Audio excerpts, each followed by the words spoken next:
Hello guys, WallyT here. I finally finished Dragon's Dogma 2, and well, it was disappointing. It wasn't bad, I had fun in my 50 hours, but I was expecting much more. I'll skip over the microtransaction, I already talked about that in my last video, and I don't think it's really a big deal, so let's talk about the gameplay. The combat is really good, but it becomes boring after the first 10 hours, if you don't change classes. So if you wanna have fun, forget about starting the game and finishing it as a warrior, because you can reach the max rank in just a few hours, leaving you with nothing to unlock. To keep things fun, I started as a warrior, then became an archer, a mage, etc. Here is where the game really shines. There are 10 different vocations, and all of them are cool, except for the trickster, which is fucking stupid. I mean, the idea is interesting, but it's awful to play as. The mage and the sorcerer are truly amazing. This game has some of the best spells I have ever seen in a video game. The ability to summon a meteor shower or a maelstrom is really cool, and having to wait for the spell to activate makes it even more satisfying. Playing as a warrior or a thief and climbing on monsters is super fun too. I ended the game as a Mystic Spearhand, which is a really fun and fast class.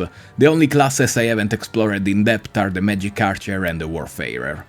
So, the combat is fun, but the enemy variation is really bad. I remember complaining about reused bosses in Elden Ring, but here it's way worse. There are like 5 types of normal enemies: goblins, harpies, wolves, lizards and bandits. For 50 hours you have to kill thousands and thousands of those fuckers. In the beginning it's fun, and can be challenging, but then it just gets too easy, and you start skipping and running away from them, not because you're afraid to die, but because you just can't take it anymore. And the same goes for the big monsters. At first they are epic fights, but even they get boring, and after 20 hours or so you're almost immortal. Another thing I hated is the amount of shit happening on the screen, just hurting my eyes trying to figure out what the fuck is going on. Even with those problems, I still had fun. The game sometimes can feel unique, and random stuff like dragons attacking you in the middle of a city, griffons flying you to random part of the map, the Sphinx, and some of the endgame stuff, it's really interesting, but even here it feels like wasted potential.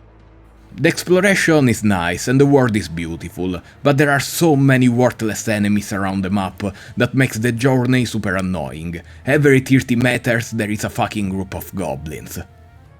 The map is really big, and without a mount it becomes a chore, and let's not even talk about the escort missions. Also, there are almost zero serious dungeons. You will explore boring caves with the same enemies over and over again. The director of this game said, "Travel is boring, it's only an issue because your game is boring."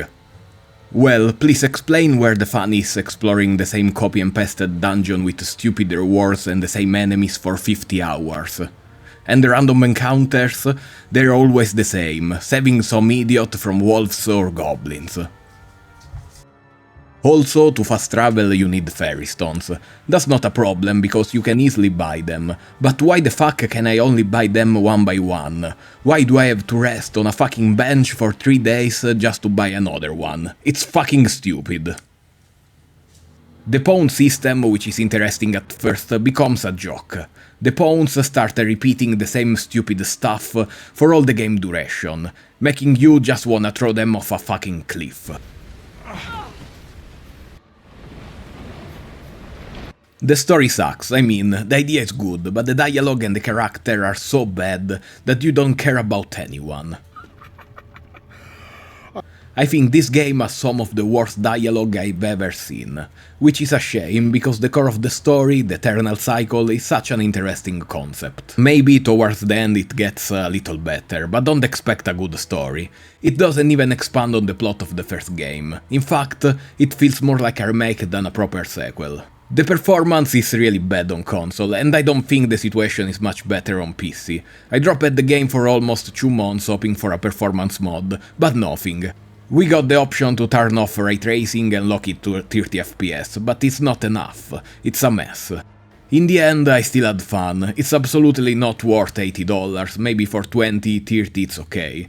This game seriously needs an expansion like Dark Horizon. And that's all, guys. That's my review. I'm not a reviewer, I'm just sharing my point of view as an avid gamer. If you wanna subscribe, you're always welcome. And if you wanna follow me on Infinite Backlog, where I did the rating for this video, that'd be cool. Thanks you again, and see you soon.